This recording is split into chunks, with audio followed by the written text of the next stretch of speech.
Okay बेटा, so our next topic is human respiratory system, मानव श्वसन तंत्र।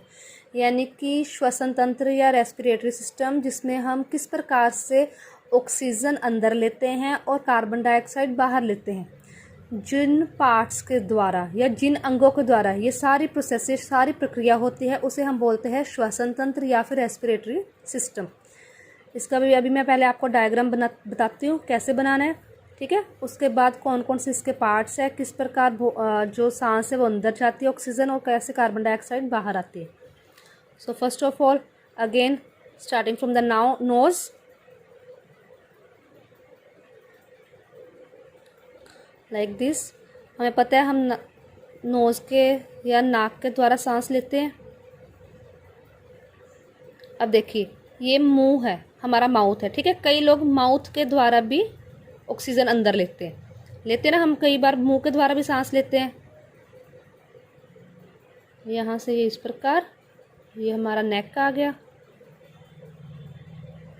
गला हमारा कंठ, ठीक है। ये उसके बाद आ गई हमारी विंड पाइप, या जिसे हम ट्रैकिया बोलते हैं, हिंदी में इसको हम बोलते हैं ग्रसनी। उसके बाद नीचे आकर ये इस प्रकार दो पार्ट्स में डिवाइड हो जाती है।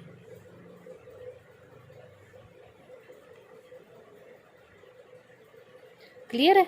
अब यहाँ पर आके ये आगे छोटे छोटे और ट्यूब्स में या कह लो कुपिकाओं में डिवाइड हो रही है।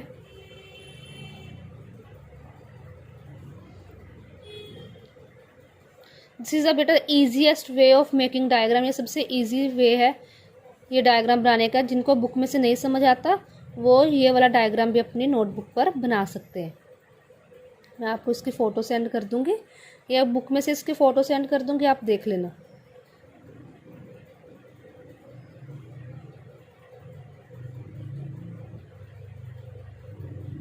ठीक है, यहाँ तक हो गया।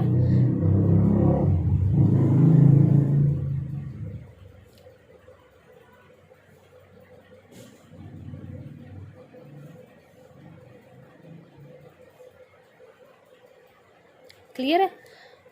यहाँ पर हमने ये ऐसे लाइंस लगानी है,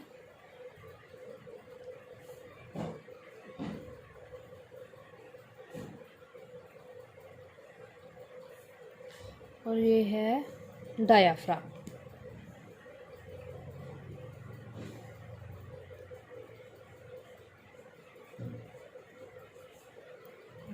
थ्री 4 5 6 7 8 9 10 11 12 ऑलमोस्ट, ठीक है।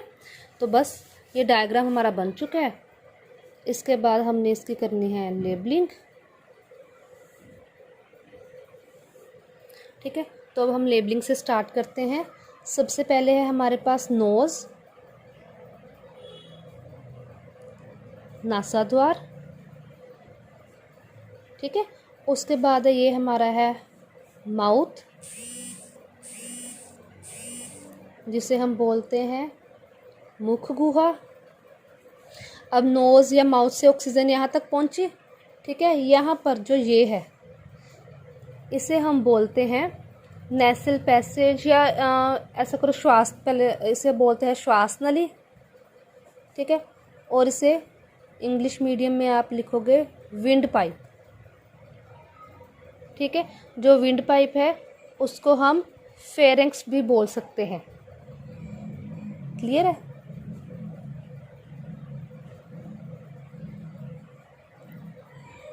उसके बाद जो ये चीज़ है, ठीक है बेटा, this thing is called trachea.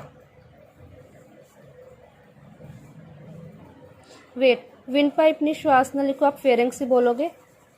Trachea is different. Trachea को हम विंड पाइप बोल देंगे, क्योंकि विंड यानी कि जो हवा है वो यहाँ से नीचे जाती है, ठीक है।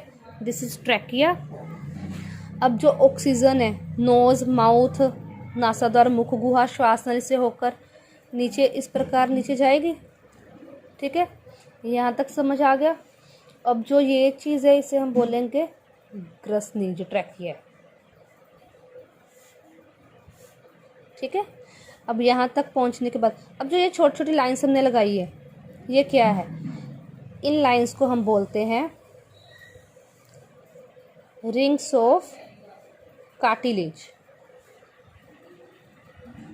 या फिर कह लीजिए उपासित वलय।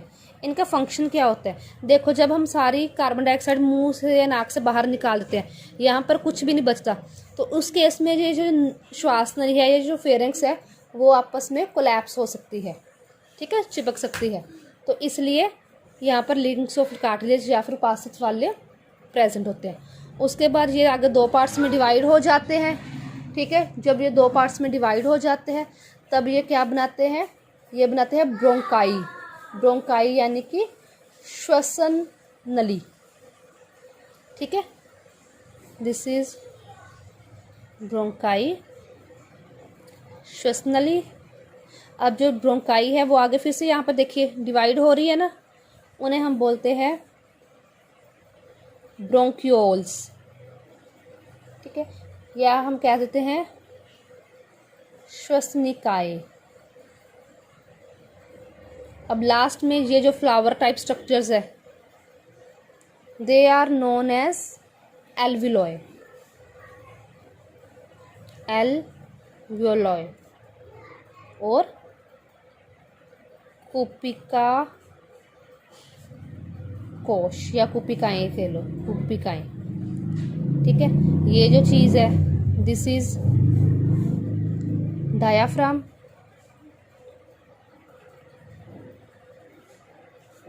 हिंदी में भी इसको डायाफ्राम कहते हैं, ठीक है। अब मैं बताती हूँ इसका फंक्शन क्या है। पहले देखिए, ऑक्सीजन यहाँ से आई श्वास नली से होते हुए यहाँ पर ब्रोंकाई श्वसन नली तक गई, वहाँ पर ये दोनों हिस्सों में चली गई। यह हमारा दो फेफड़े हैं, ठीक है। यहाँ पर श्वसन नली में श्वसनिकाएँ हैं, छोटे छोटे आगे पार्ट्स बनाए हुए हैं, और ये क्या है? कुपिका है। अब देखो, जो ये एक कुपिका है, ये इसकी बाहरी परत है या अंदर वाली, तो इसकी मदद से ऑक्सीजन इसके अंदर जाती है और कार्बन डाइऑक्साइड इसमें से बाहर निकलती है। अब जब हमने कार्बन डाइऑक्साइड यूज़ कर रही है, यहाँ पे सारा ब्लड है, रक्त है, ठीक है, रक्त में से कार्बन डाइऑक्साइड अब इसके अंदर आई, फिर जिस रास्ते से ऑक्सीजन अंदर आई थी उसी रास्ते से कार्बन डाइऑक्साइड वापस बाहर जाएगी। क्लियर है? अब यहाँ पर जो ग्रसनी है, यहाँ पर एक छोटा सा ना कंठ प्रेजेंट होता है। कंठ, इसे हम बोलते हैं फेरेंक्स हो गया, लेरेंक्स, जो कि हमारी आवाज़ निकालने के लिए या हमारी आवाज़ के लिए रिस्पॉन्सिबल होता है। क्लियर है बेटा?